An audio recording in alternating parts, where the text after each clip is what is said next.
Kikosi cha walinzi wa mapinduzi ya Kiislamu IRGC kimesema kuwa vikosi vya ulinzi vya Iran vipo katika hali ya juu ya utayari wa kivita, huku vikionya kwamba shambulio lolote kutoka Marekani na utawala wa Kizayuni litajibiwa kwa nguvu kubwa na ya kuangamiza.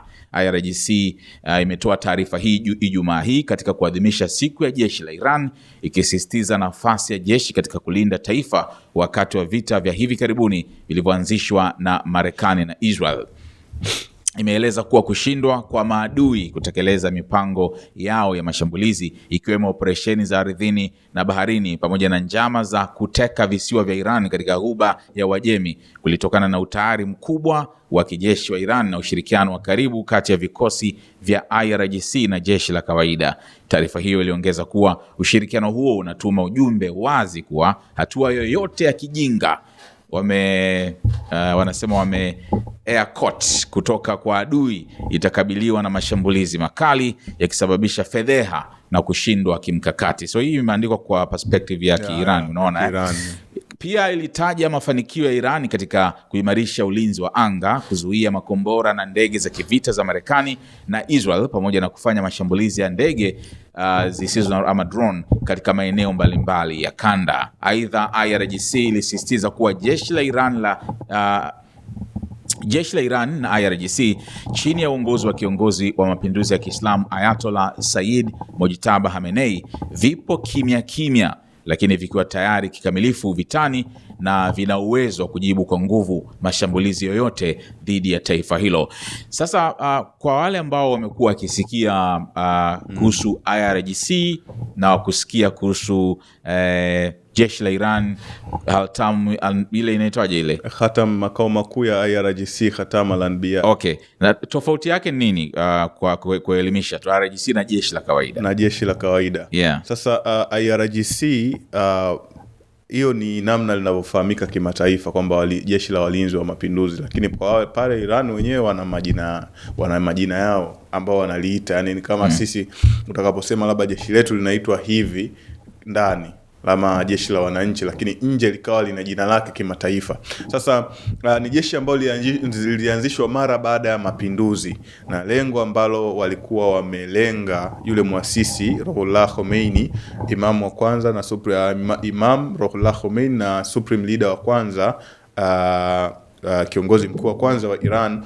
Alilenga pawe na jeshi ambalo jukumu lake litakuwa ni kulinda mapinduzi ya nchi ya Iran, yani yale mapinduzi yalofanyika, kumaintain ule utawala na mfumo wa Kiislamu, kwa sababu lengo la mapinduzi ilikuwa ni kuingiza mfumo ambao walikuwa wanaona uko sawa, ambao ni wilayat al-faqih, ama unasema uangalizi wa mwanazuoni, ambaye ndio doctrine ambayo paka sasa hivi hipo, na ule mfumo mzima wa utendaji kazi.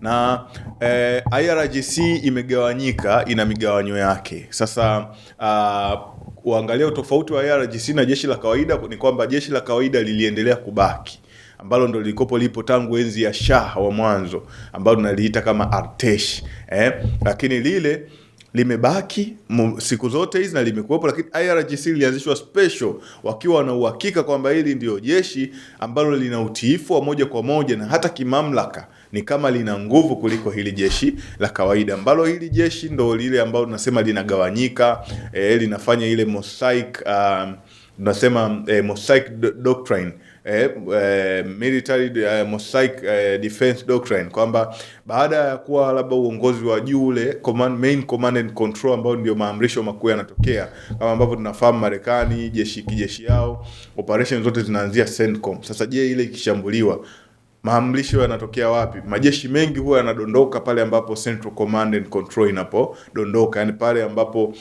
kitovu kikuu cha maamrisho na uongozaji kinaposhambuliwa, mengi huwa yanadondoka. Wa Iran tayari walijifunza hili kupitia vita vya mwaka 2003 vya Saddam Hussein, ndo wakaja na mfumo, wakagundua mfumo ambao jeshi lao linatawanyika katika divisheni 31 kulingana na zile provinces ama mikoa ya Iran ambayo iko 31, na zote zina uwezo wa kujiendesha, kwa wale makamanda wa hayo maeneo wana uwezo wa kuendesha ama kufanya yale majukumu waliotakiwa kufanya kwa kutumia determined orders, order ambazo zilikuwa tayari zipo na mipango kazi ambayo tayari ilikuwa ipo. Kwa hiyo ndio IRGC, lakini IRGC pia ina kama hivyo unavyosikia makao makuu yake Khatam al-Anbiya, ile ndio kama headquarters za IRGC. Imeitwa Khatam al-Anbiya, maana yake ni kwamba hilo huwa ni jina, ni nickname ambayo anaitwa Mtume Muhammad. Khatam al-Anbiya neno la Kiarabu ambalo linamaanisha tunasema nabii wa mwisho. Khatam al-Anbiya, nabii wa mwisho. Kwa hiyo ndio maana yake. Lakini pia IRGC na Quds Force. Quds Force ni kile kikosi cha kufanya operation nje ya Iran. Ni jeshi moja ukilifuatilia lina mpaka CIA yake, yani ya kufanya intelligentsia ya kwake na kufanya uchunguzi wa ndani. Ni jeshi ambalo liko imara sana. Sasa hiyo Quds Force hiyo ndio imehusika kwenye kujenga Hezbollah, imehusika kwenye kujenga Wahuthi wawe na nguvu kiasi kile, kujenga PMF huko Iraq, na operation zote ambazo zinahitajika kufanya kwa ile tunaita kama muhimili wa ukinzani. Huku palikuwa pana mtu mmoja ambaye ndo mastermind mkubwa kabisa ambaye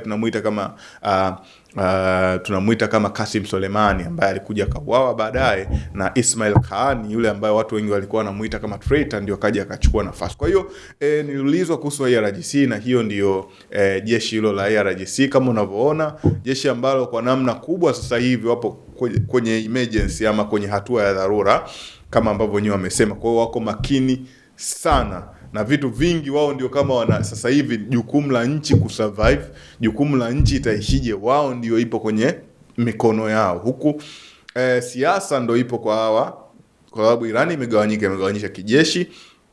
Kuna IRGC, kuna jeshi la Basij la kujitolea ambapo linafanya kazi kwa ukaribu sana na IRGC, pamoja na jeshi la Artesh ambalo la kawaida la wanajeshi wa nchi. Lakini pia Iran ukitoka kwenye level ya kijeshi inakuja kwenye level ya kidini, ambao wale ndio waangalizi wakubwa wa mifumo hiyo yote ikiongozwa na Ayatollah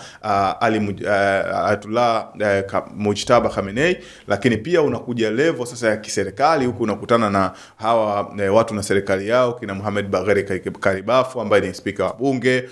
Lakini pia unakutana na kuna jaji mkuu, unakutana na, japokuwa jaji inafungamana na kidini sana, Viachani. Lakini pia unakutana na serikali ya kawaida ya kiraia ambao rais anachaguliwa, ndio unakutana pale na Masoud Pezeshkian. Na watu inabidi wafahamu hata Khalibaf huyu aliwahi kutamani aligombea urais akakosa. Irani na watu kweli kweli, yani wengi paka unasema sasa hawa hata wakimuua huyu anayekuja anaweza kawa mbaya. Mimi nakumbuka Pezeshkian aligombania na mtu mmoja anaitwa kuna mtu mmoja alikuwa anaitwa Said Jalil.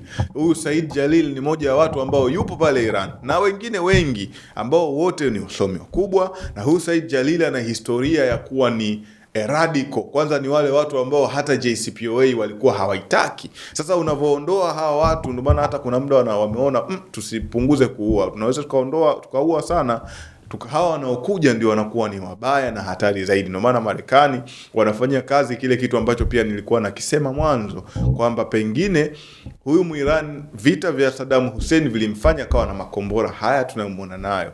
Vita vinaanza kuwa na makombora, lakini katikati ya makombora kazunguka, ameweza kuzalisha makombora yake. Pale ndio chimbuko la makombora vita. Kwa nini vita hivi haviwezi kuwa chimbuko la mabomu ya nyuklia? Hilo wanalijua. Ndio maana ombi lao kuu ama takwa lao kuu katika kufikia makubaliano wameshasema ni Iran kuacha kurutubisha kabisa uranium. Hivyo ndio Marekani wanavyosema. Na kwa nini kabisa? Ili Trump aje na kitu ambacho hata Obama hakuweza kukiachieve. Kwa hiyo kikao kaangalia, unaona kwamba kwa nini IRGC wako active hivi, wanatoa haya makatazo, kwa sababu kwa sasa wao ndio kama ambao wako in control, nchi ipo kwenye emergency. Na wamesema hivyo, kusema kwamba wako makini kwa sababu ziko tetesi build up. Siku zote niliwahi kusema huwezi ukafanya ground invasion bila kuwa na build up, na Marekani anafanya build up kubwa. Tayari kuna meli nyingine ambayo ni tunasema ni USS George Walker Bush iko njiani, inaenda kuungana hapo, na itakuwa imebakiza umbali mdogo tu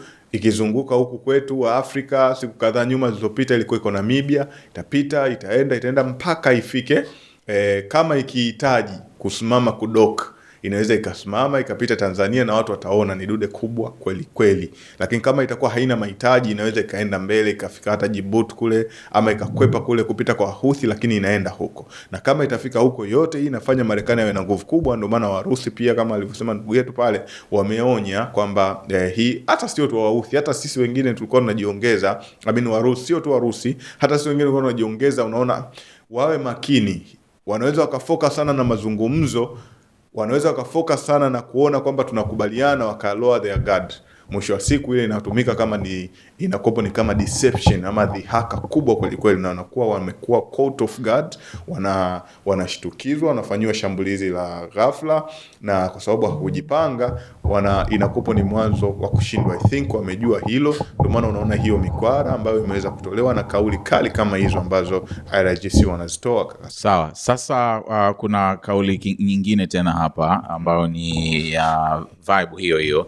Hakuna nchi itakayothubutu kuishambulia Iran. Hii ni kauli ambayo imetolewa na kiongozi wa muda wa swala ya Ijumaa mjini Tehran, Ayatollah Ahmad Hatami, akisisitiza kuwa hata kama jaribio hilo litafanywa halitofanikiwa. Katika hotuba yake ya Ijumaa hii, Hatami alizungumzia pia mazungumzo yanayoendelea na Marekani, akidai kuwa hakuna kiongozi wa dunia anayetoa taarifa zisizo za kweli mara nyingi kama rais wa Marekani Donald Trump. Alisema huyo uwaga akiwa kwenye swala, mara mwisho nilimuona alikuwa amevaa combat ya kijeshi, alafu alikuwa amebeba, wakati wale marubani wamepotea, sasa wanatakiwa watafutwe, alikuwa kavaa combat ya kijeshi, amebeba na ile ya kutungulia ndege ile ya begani ile. Okay. Kuonesha msisitizo. Sawa. Sasa amesema kwamba Trump hutoa kauli nyingi zisizo sahihi na hivyo hapaswi kuaminiwa. Aidha, alisifu wajumbe wa Iran katika mazungumzo yaliyofanyika Islamabad kwa upatanishi wa Pakistan, akisema waliondoka mezani mara moja baada ya kuona Marekani inaweka masharti makubwa kupita kiasi. Aliongeza kuwa Washington inajaribu kupata mezani kile ilichoshindwa kupata vitani. Hatami alihitimisha kwa kusema wananchi wa Iran hawatakubali mazungumzo yenye fedheha na kwamba mapinduzi ya Kiislamu yataendelea kudumu licha ya vitisho. Kama ambao umegundua hata Asma katika ile live ya kwanza, kauli za Iran na Trump au na Marekani zinatofautiana. Ukimsikiliza Trump unaona kama vile vitu vimekuwa smooth kabisa, yani shega kabisa, lakini kauli za Iran ziko tofauti. Na ndo nikopo nagusia pale, nikasema nimemsikiliza mimi Marandi alichokiongea. Marandi Kakaskai alikuwepo kwenye ujumbe ambao ulienda kule, na alikuwa anahojiwa na chombo sasa hivi kinafanya vizuri sana, kinaitwa Breaking Point, lakini wanabadilika. Leo atakopo na Breaking Point, kesho atakopo na Glenn Diesel, kesho atakopo, yani wanabadilika. Mara na Piers Morgan. Huyu Marandi ni moja ya watu maarufu sana wa Iran na wamenyoka sana. Sasa alikuwepo kwenye yale mazungumzo Islamabad, na akawa anauliza shida nini kilibadilika nini, akawa anaongea tu kwamba haya matakwa, kuna muda tulikuwa tunaenda vizuri, baadaye pakabadilika. Sasa akawa anaongea, anasema kwamba hamna namna wa Iran watakubali matakwa ambayo wao yatakupo yamewabana wao. Na mimi pia nimefanya chambuzi zangu nikasema kwamba wa Iran wakijichanganya wakakubali matakwa ambayo yatakuwa ni magumu kwao, kwa sababu wamekaa mezani, wameogopa labda kupigana au wapo kwenye disadvantage, hali imekuwa ni mbaya kwao, basi matakwa yote wakikubali ambayo yatakuwa ni mabaya yatafanya kama kilichomkuta Saddam Hussein. Watu walipigana vita mwaka 92 baada ya kuwa Saddam Hussein ameshindwa, na Kuwait imekombolewa, waliondoka. Baadaye Rais Bush anarudi mwaka 2003, wanarudi wanaishambulia Iraq, Saddam Hussein anadondoka mazima. Sasa ukikaa ukaangalia, hicho ndicho hata kwa Iran wasipokuwa makini, wasipojua kwamba tunahitaji kulijenga taifa letu, tunahitaji kuingia makubaliano ambayo yatatufanya sisi sawa tuache nyuklia, lakini tuwe tuna fedha ya kutosha, tuwe tuna uchumi wa kutosha kuweza kujenga na kusimamisha taifa. Na hiko ndicho kitu ambacho Israel haruhusu. Walau Marekani anaweza akakubali, Israel anaiogopa Iran yenye nguvu, kwa sababu huwa nawaambia watu lengo la Greater Israel sio kuiangalia tu katika kutanua ardhi. Israel ni ndogo sana, na hii ardhi alionao sasa hivi amepigania kwa miaka sio chini ya 70. Unaongelea tangu mwaka 1920 anapoanza kuingia pale katika ardhi ya Palestina mpaka taifa linakuja kutangazwa mwaka 1947, miaka karibu 27, mpaka unakuja kufika mwaka 2000, unaongelea miaka zaidi ya 80. Leo tunakuja kuongelea hapa ni zaidi ya miaka 90, 100. Israel anapambania hiyo tu ardhi ndogo aliona, na ndani yake humo kuna nyingine haipati, anaipambania kama kipande cha Gaza, kipande cha West Bank, yote hiyo Israel anafanyaje? Anaipambania. Sasa leo aje aichukue Saudi Arabia yote, leo aje aichukue Syria yote, ambayo kuna wapiganaji wa kutosha. Hiyo Hezbollah wenyewe ameshakuwa anapigania tu pale south of Litani, amepigana mwanzo akashindwa, zaidi ya miaka 20 akatoa majeshi mwaka 2000, amekuja tena mwaka 2006 akarudi akakipiga kweli kweli. Hezbollah anapiga makombora ya Katyusha, Israel akaja akashindwa pale baadaye, paka waziri wa kipindi hicho Ehud Olmert, nimefanya uchambuzi mzuri sana utauona nikiongelea the axis of resistance, ama tunasema mhimili wa upinzani, kielezea hilo kushindwa kwa Israel huko. Hao ni Hezbollah peke yake, na bado wapo huko south of Israel, ambao wenyewe kazi yao ni wameanzishwa ni moja tu, kupambana na uvamizi wa Israel. Syria ndo hiyo, kadondoka Assad, lakini bado ina watu na ina vikundi vingi ambavyo vinaweza vikashika silaha na kupambana. Sasa wengi wanaangalia the greater Israel katika kutanua ardhi, lakini the greater Israel ndio kuangalia katika ideolojia pia, kwamba ama katika tunasema nguvu za kisiasa, kwamba sasa Iran hayupo, wao ndio wao na call the shots, wana nguvu pale Mashariki ya Kati, hata kama yani ule ushawishi wao uwe mkubwa. Lakini sasa hivi ushawishi wa Israel unafunikwa katika ile region ya Mashariki ya Kati na mataifa matatu. Unafunikwa na taifa la Iran, unafunikwa na taifa la Uturuki, unafunikwa na taifa la Egypt ama Misri. Lakini angalau Egypt alikuwa ni adui, sasa hivi ni rafiki wa Israel, na wote wananufaika kwa sababu na ushirikiano na Marekani tangu walivyopigana vita vya Yom Kippur vya mwaka 1973. Kwa hiyo sasa ili hilo waweze kuliachieve, lazima huyu Muiran kwa namna yote afanyaje adondoke. Sasa narudi pale pale kwenye kujenga ule msingi wa hoja yangu kwamba tulipofikia, Marekani anaweza akakubali, lakini Israel anaiogopa Iran yenye nguvu. Baada ya kusainiwa kwa JCPOA ya mwaka 2015 ile nasema ule wakati wa Obama, nini kilitokea? Muirani anaambiwa atafunguliwa sanctions zake. Mataifa mengi yalikimbia yawekeze, yajenge viwanda ndani ya Iran kwa sababu ipo Mashariki ya Kati, eneo la kimkakati. Lakini advantage nyingine, unaenda kujenga kwenye nchi yenye uchumi mdogo alafu ina wataalamu wakubwa. Iran inazalisha wataalamu ambao wanaenda kuajiriwa mpaka Marekani. Imagine, unakuta ndo maana kile chuo kilivyopigwa walisema hii ndio Iran's MIT, imezalisha wataalamu ambao walikuwa na uwezo wanaenda paka Silicon Valley, wanaajiriwa kwenye makampuni pale. Kwa hiyo unaweza ukaona kwamba Iran tayari ina vile favorable conditions zote, wataalamu wanao wa kutosha. Sio wetu uende pale unakuta kama unakuja labda kwetu hapa ukija ukajenga mkiwanda mkubwa, lazima kuna fani nyingine mule, engineer sijui wa nini, engineer wa hiki. Hatuna, lazima watoke nje, unakuta wazungu ndio wanafanya, which is another tatizo, kwamba huyo mtu anayekuja kutoka nje utamlipa shingapi? Lakini ukienda Iran utakutana nao wapo pale, kutokana na uchumi wa nchi utawalipa bei ambayo ni affordable. Makampuni mengi sana yaliingia, Ujerumani ikiwa ni mmoja wao. Kingine walichokifanya, walitoa order ya ndege za Airbus 100. Airbus, madege yale makubwa. Ina maana leo kama Trump asingejitoa, pengine Iran wangekuwa wana moja kampuni kubwa za aviation ama usafirishaji wa ndege Mashariki ya Kati. Tena wakaenda kwa Airbus, kampuni ambayo ni mpinzani wa Boeing, ambayo Airbus sasa hivi shamkalisha Boeing ujue. Sasa unaweza ukaona ni taifa ambalo likiondolewa vikwazo tu linakuwa ni hatari kiasi gani.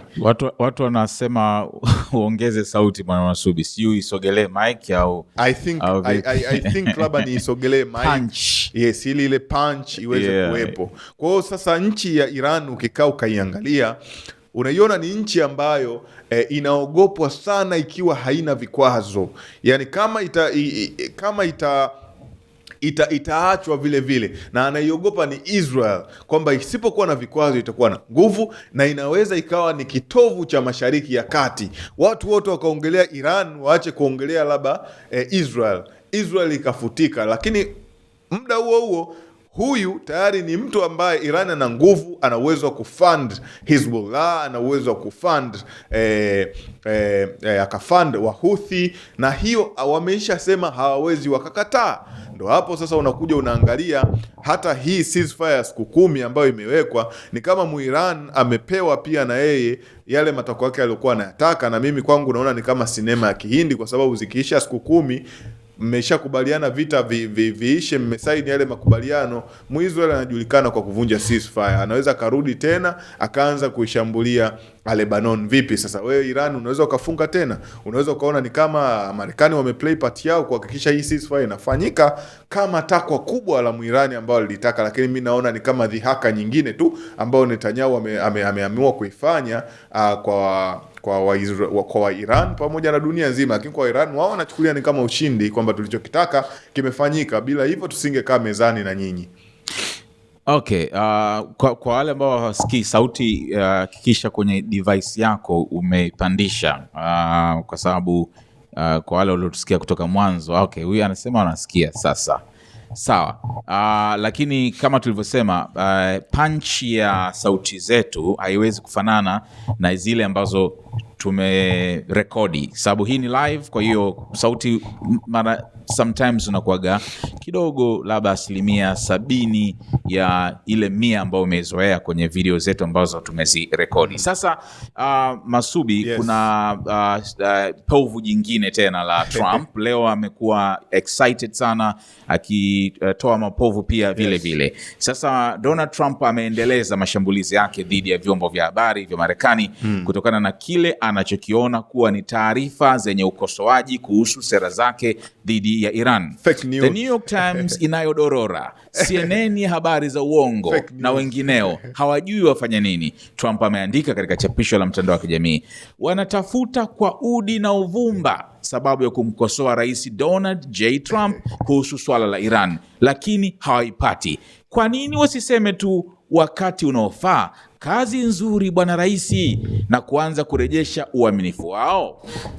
Anataka apongezwe kwamba clap, good job Mr. President, you have won the war. Yani anataka wafanye kama Fox wanavyofanya. Fox wapo, yani unaona kabisa ni for the president. Sasa CNN imekuwa ni tofauti. Tena CNN unaambiwa kuna muda walipeleka paka watu mule, wamewapeleka mule Iran, yani wana report moja kwa moja kutokea Iran. Kwa hiyo unaweza ukaona ni kiasi gani, na kuna muda taarifa zikopo zinatolewa studio, lakini wale ambao wataonesha pale wanaonesha mbona huku ni tofauti. Kwa hiyo unaweza ukaona malalamiko ya Trump ni kwamba wamepoteza kile ambacho wengi walikuwa nacho, amba Marekani ilizoea kwamba utakapopigana vita kama hivyo, moja ya sababu kubwa ya kukufanya wewe watu wanunue kile rais unachokisema ni vyombo vya habari. Sasa vyombo vya habari vingi, ama unaweza ukasema baadhi ya vyombo vya habari vikubwa nchini Marekani kwenye hivi vita vimekuwa yani havi entertain propaganda, vitasema ukweli. Na sio tu vyombo, paka wachambuzi wakubwa wengi nchini Marekani. Hata Piers Morgan mwenyewe alikuwa anasema kuna muda ni pro Israel, lakini na yeye hata mlengo wake sasa hivi umebadilika. Unaangalia jana, nimeangalia the latest, amewaita wale wachambuzi wakubwa kabisa, kila mmoja anaongea, anaangalia free, kila mmoja anajiachia. Kwa hiyo game ni kama imebadilika pia, na Trump ataongea, anaziita fake news. Huwa anamwangalia, anasema the fake news, yani anavyoisema unafurahi tu, unaona kwamba Trump bwana. Lakini hali halisi ni kwamba Marekani kwenye vita information warfare, ambao ni sehemu muhimu sana, yani mapigano ya vita vya taarifa, watu wanasikia nini, watu wanaona nini kinawafikia watu, nini wanakielewa, ni ambao tunasema ni propaganda hiyo, ambao ndio mashine muhimu sana ya information warfare. Ni kama Marekani amepoteza, unaweza ukasema. Wewe mwenyewe ni shahidi ndugu yangu wa Iran, katika information warfare wamepiga kwa engo nyingi sana, mbali tu na kupata support ya vyombo hivi kuwa vyombo vingine vimetoa equal ground, havijatoa upendeleo, vinaonesha habari za Iran, vinaonesha hivi, huyu kasema hivi, vyombo hivyo vitasema vimemtafuta basi Araghchi, equal opportunity. Lakini ukija kwenye ground nyingine kama social media, nimesema social media imekuwa ni silaha ambayo mbaya zaidi huwezi ukaicontrol, kwa sababu algorithm za social media zimeandikwa zimletee mfuasi kile anachokipenda. Yani mimi Mali Masubi kama ninapenda habari za vita, ukifungua simu yangu utakuta habari za vita. Wewe kama unapenda habari za dini, nikifungua simu yako kwenye Instagram, nikifungua YouTube, nitakuta habari zile unazozipenda wewe.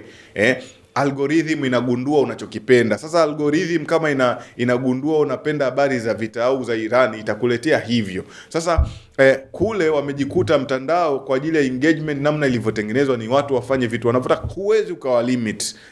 Ndio imetengenezwa hivyo ili kufanya mtandao ukue, ili kufanya watch hours, watu wakae mtandaoni kwa muda mrefu. Kwa hiyo wamejikuta wanapoteza huku kwenye social media, na huko ndio pamekuwa panatumika sana. Yani watu wanapoteza muda mwingi kwenye social media kuliko mainstream, kwenye CNN, kwenye Al Jazeera kama zamani. Hata hao wenyewe CNN, Al Jazeera wamehamia na wao kwenye social media. Kwa hiyo unaweza ukaona sasa hivi sio kama zamani mtu paka akae kwenye TV, akae asubirie gazeti litoke ndio apate taarifa ambazo zimetokea. Hali imebadilika, na unaweza ukaona ndio ngasema wa Iran wamelijua hilo, namna wanavyocheza na propaganda yao. Wanatengeneza mara video za AI, mara zile video maarufu za Lego, ama wale tunasema vibwenzo vile vikatuni vile wanavyozitengeneza. Mara wamemdhihaki Trump, namna walivyozitumia balozi zao dunia nzima. Unabaki unashangaa. Tena kama Afrika wana balozi nyingi sana, mara unaona ubalozi wa Ghana umemjibu huyu, mara ubalozi wa Ghana umemjibu Hesgate. Yani jamaa kusema kweli ni propaganda. Kwa hiyo Trump analalamika, lakini kinachomuuma zaidi ni hizi media za ndani alitegemea zisiongee ukweli. Yani kile anachokisema yeye kwamba kama tunashinda, alitegemea hizi media zipokee ile kwamba rais kasema tunashinda, ama zifanye kama wanavyofanya Fox. Unaona kuna muda hata wanaowahoji ni pro Trump. Mtu kama Mike Pompeo alikuwa makamu wa rais, akihojiwa unaona namna anavyoongea. Hivyo ndivyo Trump angetamani, lakini bahati mbaya ndio hivyo, ni vita ambavyo ni unpopular.